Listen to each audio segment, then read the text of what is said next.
வணக்கம். அ Tamil Nadu rural development village panchayat secretary 2025 job update பத்தி தான் நம்ம ரெகுலரா பார்த்துட்ருக்கோம். ஸோ, இதுவரைக்கும் சேனல் சப்ஸ்கிரைப் பண்ணாதவங்க சப்ஸ்கிரைப் பண்ணிட்டு பாருங்க.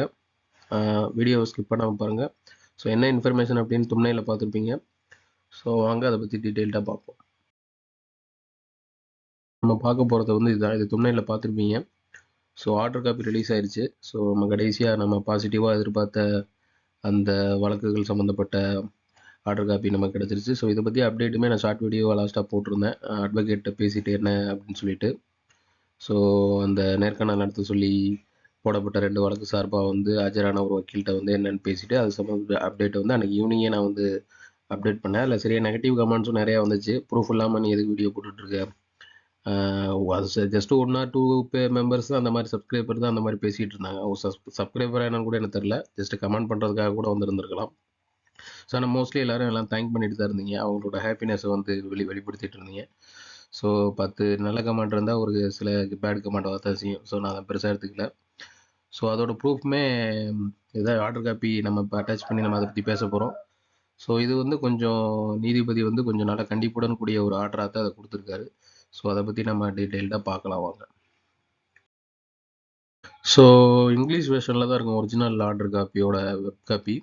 அதை வந்து நான் டிஸ்கிரிப்ஷனில் வந்து அட்டாச் பண்ணியிருக்கேன். ஸோ அது ஒரு 18 பக்கம் டோட்டலாக. நான் அதை வந்து மேக்ஸிமம் உங்களுக்கு புரிகிற மாதிரி தமிழில் ட்ரான்ஸ்லேட் பண்ணி இதை ரெடி பண்ணியிருக்கேன்.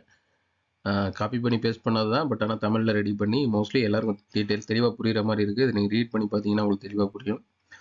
ஸோ ஸோ அதை பற்றி நம்ம பார்க்கலாம். இதை வந்து ஜட்ஜு வந்து இதுக்கு ஜட்ஜ்மெண்ட் கொடுத்த ஜட்ஜு வந்து mister honourable mister justice P Kuzhandhai தான்.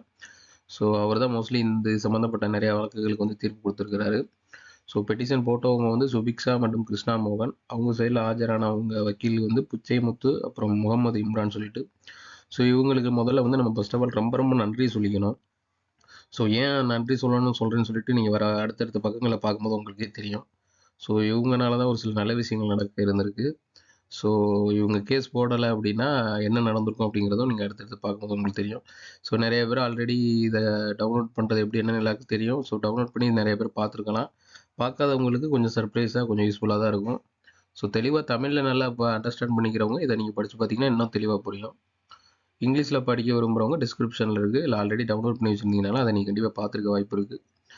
ஸோ இதான் நமக்கு சாராம்சம். எதன் அடிப்படையில் இந்த ப்ரேயர் எந்த மோட்டிவில் அந்த கேஸ் போட்டாங்கன்னா, இன்டர்வியூ வந்து சீக்கிரம் கண்டக்ட் பண்ணிவிட்டு அப்பாயின்மெண்ட்டை வந்து சீக்கிரம் ரிலீஸ் பண்ணுங்கள். அவங்க சொன்ன மாதிரி ரொம்ப காலம் தாழ்த்திக்கிட்டு இருக்காங்க. காலம் தாழ்த்தாதீங்க, டிலே பண்ணாதீங்க அப்படிங்கிறத மென்ஷன் பண்ணி தான் இதை வந்து சீக்கிரம் நடத்தணும்னு உத்தரவு சொல்லணும் அப்படின்னு நீதிபதியை கேட்டு தான் இந்த வந்து வழக்கே அவங்க போட்டிருக்காங்க.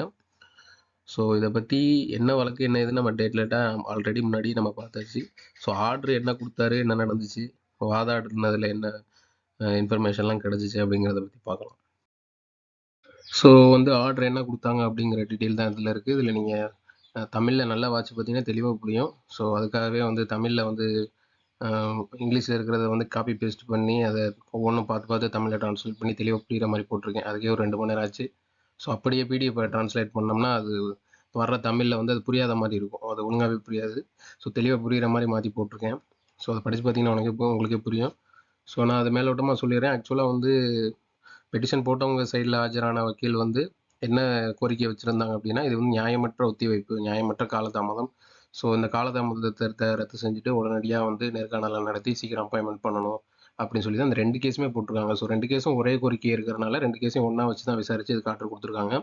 ஸோ அவங்க வந்து பெட்டிஷன் போட்டவங்க சைடில் இப்படி சொல்லியிருக்காங்க. ஸோ இதுக்கு ஆப்போசிட்டாக கவுண்டர் பார்ட்டி பதில் சொல்ல ஆஜரான நம்ம கவர்மெண்ட் வழக்கறிஞர் வந்து என்ன காரணம் சொல்லியிருக்காங்கன்னு அதில் போட்டிருக்காங்க பாருங்க. 8/1/2026 வந்து கூடுதல் தலைமைச் செயலாளர் அறிவிப்பு வந்து மேற்கோள் காட்டியிருக்காரு. அவர் என்ன அறிவிப்பு கொடுத்துருக்காரு அப்படின்னா, இந்த எஸ்ஐஆர் பணி சார்பாக இந்த வாக்கு எஸ்ஐஆர் பணியை பற்றி உங்களுக்கு எல்லாரும் தெரியும்ல, இந்த ஓட்டர் லிஸ்ட்டு சம்மந்தமாக ஒரு சில வேலைகள் போயிட்டு இருந்துச்சு. ஸோ அதன் காரணமாக நிறைய கவர்மெண்ட் ஸ்டாஃப்ஸ் பற்றாக்குறையினால அதில் வந்து நிறைய பேர் இன்வால்வ் ஆகிட்டதுனால அந்த பணிச்சுமையின் காரணமாக இந்த இன்டர்வியூ வந்து நடத்த முடியல அப்படிங்கிறத சொல்லியிருக்காரு. மேலும் இனிமேல் வரப்போகிற அடுத்த சட்டமன்ற தேர்தலையுமே மென்ஷன் பண்ணியிருக்காரு. சட்டமன்ற தேர்தலில் வந்து நிறையா கவர்மெண்ட் ஸ்டாஃப்ஸ் வந்து உதவி தேர்தல் பதிவு அதிகாரிகள், அதாவது அசிஸ்டன்ட் எலக்டோரல் ரெஜிஸ்ட்ரேஷன் ஆஃபீஸராகவும் நியமிக்கப்பட்டிருக்காங்க. ஸோ இதனால தான் இதை நடத்த முடியல அப்படிங்கிறதையும் அவங்க சொல்லியிருக்காங்க. ஸோ அடுத்து முக்கியமான பாயிண்ட் என்னன்னா, தற்காலிக ஒத்திவைப்பு தான் இது. டெம்பரவரி போஸ்ட்போன் தான். ஸோ ஆல்ரெடி ஷார்ட் லிஸ்ட் ஆனவங்க வந்து எப்போ வச்சாலுமே அவங்கள மட்டும் தான் நாங்கள் கூப்பிட போகிறோம், அதனால் அது பிரச்சனை கிடையாது அப்படிங்கிறதையும் மென்ஷன் பண்ணியிருக்காங்க. ஸோ இதுலேருந்து இன்னொரு உங்களுக்கு ஒரு ஆன்சருமே கிடைக்கும். என்ன அப்படின்னா, எல்லாருக்குமே ஹால் டிக்கெட் வருமா, எல்லாருமே கூப்பிடுவாங்களா அப்படின்னு சொல்லி ஒரு கேள்வி அடிக்கடி கேட்டுகிட்டே இருந்தீங்க. ஸோ இதிலே ஒரு கிட்டத்தட்ட ஒரு ஆன்சர் கன்ஃபார்ம் ஆயிடுச்சு. ஷார்ட் லிஸ்ட் ஆனவங்களை மட்டும் தான் இன்டர்வியூ வைக்கிங்க வைப்போம் அப்படிங்கிற பட்சத்தில் ஆல்ரெடி ஷார்ட் லிஸ்ட் ஆனவங்களை மட்டும் தான் கூப்பிட போகிறாங்க அப்படிங்கிறது தெரிஞ்சிச்சு. தெளிவாக அதில் உங்களுக்கு தெரிய வரும். ஸோ நெக்ஸ்ட் என்ன சொல்லியிருக்காங்கன்னா, கொஞ்சம் பிளாக்ல கொஞ்சம் பெருசாக வச்சுருக்கேன் பாருங்கள். தேர்தல் பணிகள் முடிஞ்சு எல்லா வேலையும் இயல்பு நிலைக்கு திரும்பினதுக்கு அப்புறம் 8 வாரத்திற்கு அப்புறம், அது முடிஞ்சு 8 வாரத்துக்கு அப்புறம், கிட்டத்தட்ட 2 மாதத்துக்கு அப்புறம் நேர்முக தேர்வுகள் நடத்தி முடிக்கப்படும்னு யார் கவர்மெண்ட் சைட்லேருந்து ஆஜரான வக்கீல் வந்து சொல்லியிருக்கிறாரு இவங்க தரப்பில். ஸோ இதுலேருந்து உங்களுக்கு என்ன தெரிய வருது, இந்த இந்த வேலைக்கான இன்டர்வியூ உங்க நடத்துகிற ஐடியாலே இல்லை. அது எதனாலங்கிற ரீசன் சரியாக தெரியல. ஒரு தரப்பு வந்து எஸ்ஏஆர் பண்ணின்னு சொல்லிக்கிட்டு இருந்தாங்க. இந்த இந்த கேஸ்லாம் நடந்துட்டு இருக்கும்போது, இந்த பிரச்சனைகள் நடந்துட்டு இருக்கும்போது ஒரு சில பேர் வந்து கேஸ் நடந்ததுனால தான் தள்ளி வச்சிருக்கிறதா சொன்னாங்க.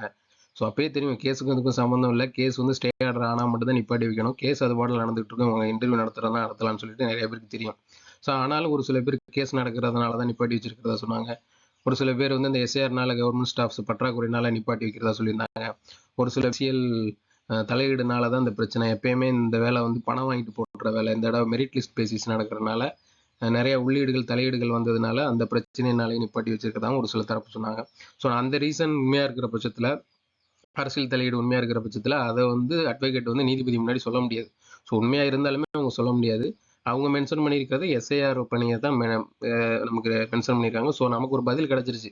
அவங்க என்ன காரணத்தினால நிப்பாட்டி வச்சிருக்காங்க அப்படிங்கிற காரணமும் நமக்கு தெரிய வந்துருச்சு. இந்த வழக்கு நடந்தாலே இந்த கேள்விக்கான பதில் நமக்கு கிடைக்கும்னு நம்ம எதிர்பார்த்துட்டு இருந்தோம். ஸோ எதனால் நிப்பாட்டி வச்சோம், இவ்வளோ நாள் காலதாமதம் ஆகிட்டு இருக்கோம் அப்படிங்கிறதையும் அவங்க மென்ஷன் பண்ணிட்டாங்க. எஸ்ஐஆர் பணி காரணமாக தான். ஸோ எப்போ நடத்துவோங்கிற மைண்ட் செட்டில் இருந்திருக்காங்கன்னு பாருங்கள். எல்லா வேலையும் முடிஞ்சு கிட்டத்தட்ட எலெக்ஷன்லாம் முடிஞ்சு அதுக்கப்புறம் ரெண்டு மாதம் கழிச்சு இது நடத்தப்படும் அப்படிங்கிற ஐடியாலே இருந்திருக்காங்க. ஸோ இதனால தான் நான் முன்கூட்டியே சொன்னேன், பெட்டிஷன் போட்டு அந்த 2 பெட்டிஷனருக்கும் அதன் சார்பாக ஆஜரான வக்கீலுக்கும் இந்த வேலைக்காக இன்டர்வியூ சீக்கிரம் நடத்தணும்னு வெயிட் பண்ணிட்டு இருக்க எல்லாருமே கண்டிப்பாக தேங்க் பண்ணி தான் ஆகணும். ஸோ அவங்க கேஸ் போட்டதுனால தான் முக்கியமாக இதுக்கு நீதி வழங்கின ஜஸ்டிஸ் மாண்புமிகு நீதியரசர் புகழேந்தி அவர்களுக்கும் நம்ம நன்றி சொல்லணும். ஸோ அடுத்து அவர் என்ன சொல்லியிருக்காருங்கிறத அடுத்து பார்ப்போம். ஸோ இதுக்காக தான் நான் வந்து மெயினாக தேங்க்ஸ் சொல்ல சொன்னேன். ஸோ அதுக்கப்புறம் என்ன சொல்லியிருக்காங்க அப்படின்னா, இதெல்லாம் வந்து நீதிபதி அவர் தரப்புல இருந்து சொன்னது. ஸோ கிராம பஞ்சாயத்து செயலாளர்னா யார், அவங்களுக்கு என்ன வேலை, இதுக்கு முன்னாடி அவங்க எப்படி செலக்ட் பண்ணப்பட்டு இருந்தாங்க அப்படிங்கிறதெல்லாம் மென்ஷன் பண்ணியிருக்காரு. அதாவது வந்து அவங்களுக்கு என்னென்ன வேலை, அவங்க எப்படி சம்பளம் வாங்கிட்டு இருந்தாங்க, அவங்களோட முக்கிய பொறுப்புகள் என்ன, இதுக்கு முன்னாடி வந்து வேலை வந்து பார்த்தீங்கன்னா மாவட்ட வேலைவாய்ப்பு மூலியமாக தான் வந்து எடுத்துகிட்டு இருந்திருக்காங்க. ஸோ அதில் வேலைவாய்ப்பு முகாம்லேருந்து எம்ப்ளாய்மெண்ட் ஆஃபீஸ்லேருந்து ஒரு லிஸ்ட்டை வந்து கலெக்டர் ஆஃபீஸில் கொடுப்பாங்க. அந்த கலெக்டர் ஆஃபீஸில் ஒரு செலெக்ஷன் கமிட்டி வந்து எடுத்து வேலைக்கு போடுவாங்க. இப்படி தான் நடந்துட்டு இருந்துச்சு. ஸோ இதன் அடிப்படையில் எடுக்கப்பட்ட வேலையில் வந்து வெளிப்படைத்தன்மை கிடையாது. சுய விருப்ப தீர்மானங்களுக்கு, அதாவது அவங்கவுங்க இஷ்டத்துக்கு வந்து இந்த வேலையை எடுத்து போட்டுக்கிட்டு இருந்ததுனாலையும் கட்டமைப்பு குறைபாடு வந்து இதில் நிறைய இருந்திருக்கு. இதுக்கு முன்னாடி வேலைக்கு எடுத்தவங்கனால இதெல்லாம் இருந்திருக்கு அப்படிங்கிறதையும் சொல்லியிருக்காங்க. ஸோ இதனால தான் வந்து நிறைய இந்த மகாத்மா காந்தி தேசிய ஊரக வேலை, இந்திரா ஆவாஸ் யோஜனா, அப்புறம் நிறைய அந்த ஊராட்சி செயலாளர் சம்மந்தப்பட்ட நிறைய மக்கள் தொடர்புடைய வேலைகளை வந்து நிறைய வந்து முறைகேடுகள் சம்மந்தப்பட்ட கேஸுமே கோர்ட்டுக்கு வந்திருக்கு. நிறைய நம்ம பார்த்துருக்கோம்.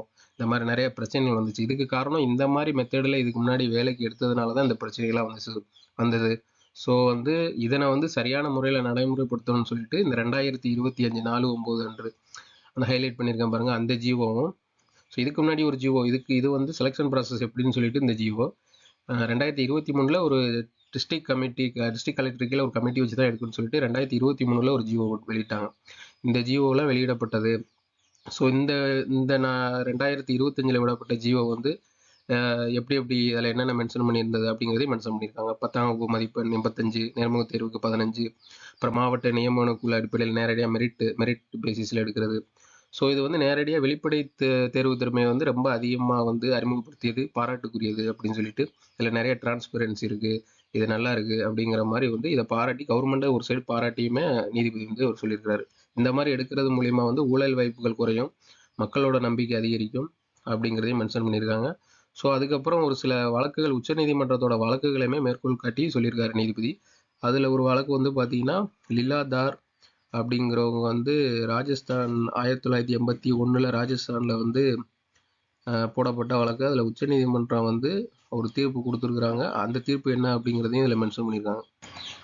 ஸோ அந்த தீர்ப்பு என்னங்கிறதையும் மென்ஷன் பண்ணியிருக்கு. அதை படித்து பார்த்தீங்கன்னா உங்களுக்கு புரியும். உச்சநீதிமன்றம் அரசு பணிகளுக்கான தேர்வின் முக்கிய நோக்கம், தகுதி மற்றும் திறமை கொண்ட சிறந்த நபர்களை அரசு சேவையில் கொண்டு வருவதன் என தெளிவாக கூறியுள்ளது. அரசு வேலைகளை நியமனம் செய்யும்போது, அதாவது அரசு வேலைகளில் நியமனம் செய்யும்போது பாரபட்சம், அரசியல், தனிப்பட்ட செல்வாக்கெல்லாம் பார்க்கக்கூடாது. மெரிட் பேசிஸ்லேயே வந்து தேர்வு நடைபெறணும்னு சொல்லிட்டு ராஜஸ்தானில் ஒருத்தர் போட்ட வழக்கு சம்பவமாக உச்சநீதிமன்றம் கொடுத்த தீர்ப்பை வந்து மேற்கோள் காட்டி சொல்லியிருக்காங்க. ஸோ அந்த மாதிரி மெரிட் பேசிஸில் அவங்க மெயினாக சொல்ல வருது, மெரிட் பேசிஸில் எடுக்கிறது தான் வந்து ஒரு நம்பகத்தன்மையாக இருக்கும். இதை உச்சநீதிமன்றமே தெளிவாக கூறியிருக்கு அப்படிங்கிற மாதிரி சொல்லிட்டு 10/10/2025 வெளியிடப்பட்ட இந்த போட்டித் தேர்வு ஓப்பன் ரெக்ரூட்மெண்ட் ப்ராசஸ் வந்து நல்லா இருக்குது. இதில் அதிக மதிப்பெண் பெற்றவர்கள், 10th மார்க் பேசிஸில் அதிக மதிப்பெண் பெற்றவர்கள், கிராஜுவேட்ஸ் கூட டிகிரி முடித்தவங்க கூட இதுக்கு வந்து விண்ணப்பிச்சிருக்கிறாங்க. ஸோ ஓப்பன் ரெக்ரூட்மெண்ட் ப்ராசஸில் வந்து ஒருத்தவங்க வந்து பார்ட்டிசிபேட் பண்ணுறாங்க அப்படின்னா ஒரு குறிப்பிட்ட கால வரம்புக்குள்ள, ஒரு டைம் பீரியடுக்குள்ளே இது கண்டிப்பாக முடிஞ்சிருங்கிற எதிர்பார்ப்பு வந்து உருவாகுது. ஸோ ஜிஓ 198, அதாவது 2025 அந்த செலெக்ஷன் ப்ராசஸ் விடப்பட்ட ஜிஓ நம்பர் 198 கிளாஸ் 15 படி ஒவ்வொரு கட்டத்திற்கும் காலக்கெடு நிர்ணயிக்க வேண்டும் என கூறுகிறது. இதுக்கு என்ன அர்த்தம் அப்படின்னு பார்த்தீங்கன்னா, அப்ளிகேஷன் போகிறதுக்கு ஒரு டைமு, செலெக்ஷன் பண்ணுறதுக்கு ஒரு டைமு, அதுக்கப்புறம் லிஸ்ட்டை வெளியிடுறதுக்கு ஒரு டைமு, இன்டர்வியூ நடத்துறதுக்கு ஒரு டைமு, அப்பாயின்மெண்ட் வெளியிடுறதுக்கு ஒரு டைம்னு தனித்தனி கட்டமாக பிரிக்கிறாங்கல்ல.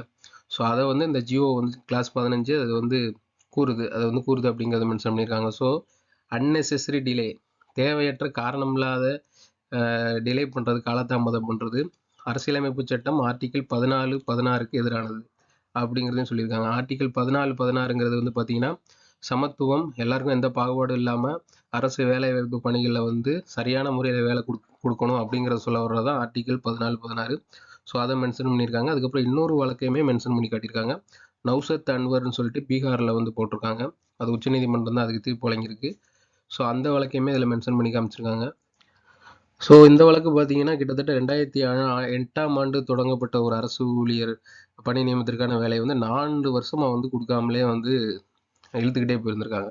இதை உச்சநீதிமன்றம் கடுமையாக கண்டித்து, ஸோ இது வந்து சீக்கிரம் முடிக்கணும் அப்படின்னு சொல்லிட்டு ஒரு தீர்ப்பை வழங்கியிருக்காங்க. ஸோ இந்த தீர்ப்பையுமே வந்து இவங்க இதில் இருந்து மென்ஷன் பண்ணியிருக்காங்க.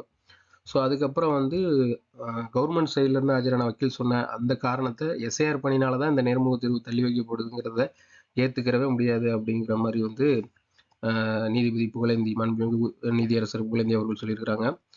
ஸோ அவங்க வந்து 8 வாரத்துக்கு தேர்தல் பணியெல்லாம் முடிஞ்சு எல்லாம் நார்மல் ஆனதுக்கப்புறம் 8 வாரத்துக்கு அப்புறம் அதை நடத்துகிற மாதிரி ஐடியாவில் இருக்குன்னு சொன்னதுனால இவர் என்ன மென்ஷன் பண்ணியிருக்காங்கன்னா, எஸ்ஐஆர் வந்து இந்த மாதம் 31 ஜனவரி 2026 முடியுது. இறுதி வாக்காளர் பட்டியல் பிப்ரவரி 17 வெளியிடப்படுது. ஸோ எதுக்கு நீங்கள் 8 வாரத்துக்கு வந்து டைம் எடுத்துக்கிறீங்க? அதெல்லாம் தேவை கிடையாது. அப்பெல்லாம் கொண்டு போகிறது வந்து தேவையற்ற காலதாமதத்தை தான் உருவாக்கும் அப்படிங்கிறதையும் மென்ஷன் பண்ணியிருக்காரு. ஸோ அதுக்கப்புறம் ஓப்பன் ரெக்ரூட்மெண்ட் ப்ராசஸ் வந்து கொண்டு வந்ததோட நோக்கம் அப்படிங்கிறத பற்றி சொல்லியிருக்கிறாங்க. என்ன சொல்லியிருக்கிறாங்க அப்படின்னா, ஓப்பன் ரெக்ரூட்மெண்ட் ப்ராசஸ் வந்து தகுதி மற்றும் திறமை அடிப்படையில் வந்து முறைகேடுகளே நடக்காமல் ஒரு தேர்வு முறையை வந்து நடக்கிறத உறுதி செய்கிறதுக்காக நடத்தப்படுவது. அதை வந்து நீங்கள் தாமதப்படுத்துவது வந்து அதுக்கு அப்ளை பண்ண விண்ணப்பதாரர்களோட மனசு வந்து கஷ்டப்படுறதுக்கும், எதிர்காலத்தில் இந்த மாதிரி போகிறதுல வந்து ஒரு நம்பகத்தன்மையே இல்லாமல் போகிறதுக்கும், அவங்க மனசு உடஞ்சி போகிறதுக்கும் காரணமாக அமைஞ்சிருது. ஸோ இதை வந்து ஏற்றுக்கிற முடியாது. ஸோ நீதிமன்றமே ஆர்டிகிள் 224 அடிப்படையில் வந்து தன்னோட அதிகாரத்தை பயன்படுத்த நிர்பந்தத்துக்கு உள்ளாக்கப்பட்டது அப்படிங்கிற மாதிரி சொல்லியிருக்காரு. ஆர்டிகிள் 226ங்கிறது வந்து பார்த்தீங்கன்னா, ஒரு அரசாங்கம் வந்து ஒரு அரசு சட்டத்துக்கு விதிமுறைகளுக்கு உட்படாமல் ஏதாவது தவறுகள் செய்யும் பட்சத்தில் அதை வந்து எதிர்த்து நீதிமன்றமே தலையிட்டு அதுக்கு தீர்ப்பு வழங்க முடியும். ஸோ அதுதான் வந்து ஆர்டிகிள் 226. மோஸ்ட்லி வந்து இந்த மாதிரி கேசஸுமே பார்த்தீங்கன்னா, பெட்டிஷன் போகிறவங்க ஆர்டிகிள் 226 கீழே தான் போடுவாங்க. ரெட் மெனு அந்த மாதிரி ரிட் பெட்டிஷன் அந்த மாதிரி போடுவாங்க. ஸோ அதையுமே இவங்க மென்ஷன் பண்ணி நீதிபதி அவர்கள் சொல்லியிருக்கிறாங்க. இதெல்லாம் தெளிவாக சொல்லிட்டு இதுதான் முக்கியமானது. கடைசியாக வந்து 24/2/2026 பிப்ரவரி 24க்குள்ளே இந்த தேர்வை வந்து முடிச்சிடணும்.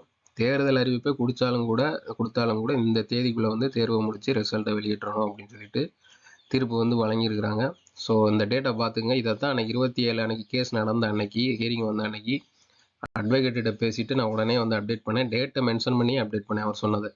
ஸோ உள்ள பெட்டிஷனில் எல்லாரும் போய் செக் பண்ணி பார்த்ததில் வந்து என்ன போட்டிருந்துச்சு அப்படின்னா, கேஸ் டிஸ்போஸ்டு அலவுடுன்னு போட்டிருந்துருக்கும். அப்போ பார்த்தீங்கன்னா அதுக்கு என்ன அர்த்தம் அப்படின்னா, பெட்டிஷன் போட்டவங்களுக்கு சாதகமாக கேஸ் வழங்கப்பட்டது, தீர்ப்பு வழங்கப்பட்டதுங்கிறது மட்டும்தான் அதுக்கு அர்த்தம்.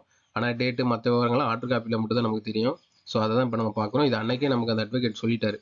ஸோ அது வந்து ஃபோன் காலில் பேசிட்டு நான் ஒரு வீடியோவாக போட்டிருந்தேன். அதுக்குமே ஒரு நெகட்டிவ் கமெண்ட்ஸ் ஒருத்தர் வந்து, நீ ப்ரூஃப் இல்லாமல் ஃபோனில் மட்டும் பேசினேன் வச்சேன்னு வீடியோ போட்டுக்கிட்டு இருக்காத, ப்ரூஃபோட பேசு அப்படின்னு சொல்லி ஒருத்தர் வந்து உரிமையில பேசி போட்டிருந்தாரு. ஸோ எதுக்கு நான் அவருக்கு நான் என்ன பதில் சொல்ல விரும்புகிறேன் அப்படின்னா, உனக்கு நான் எதுக்கு ப்ரூஃப் காட்டணும், உனக்கு எதுக்கு நான் ப்ரூஃபோட போடணும், எனக்கு என்ன அவசியம்? நான் இது வரைக்கும் போட்ட வீடியோஸில் ஆரம்பத்துலேருந்து பார்க்குறவங்களுக்கு தெரியும், நான் உண்மை பேசுகிறேன்னா பொய் சொல்கிறேன்னா, இல்லை வேறு சேனல்லேருந்து காப்பி அடிக்கிறேன்னா, இல்லை என் சேனலில் பார்த்து மற்றவங்க காப்பி அடிக்கிறாங்களா அப்படிங்கிறது. ஸோ எதுக்கு நான் உனக்கு ப்ரூஃப் காட்டணும்? நான் அது உண்மையா பொய்யான்னு சொல்லிட்டேன்னா ஒரு 10 பேர் நல்ல ஹாப்பினஸை ஷேர் பண்ணி தேங்க்யூ சொன்னாலும், ஒரு சில தற்கூறிகள் இந்த மாதிரி பேச தான் செய்கிறாங்க. ஸோ அதை நம்ம வந்து கண்டுக்கக்கூடாது. ஸோ இதான் வந்து அவங்க ஃபைனலாக சொன்னது. இதை பார்த்துக்குங்க. இதை வந்து இது ஜட்ஜ்மெண்ட்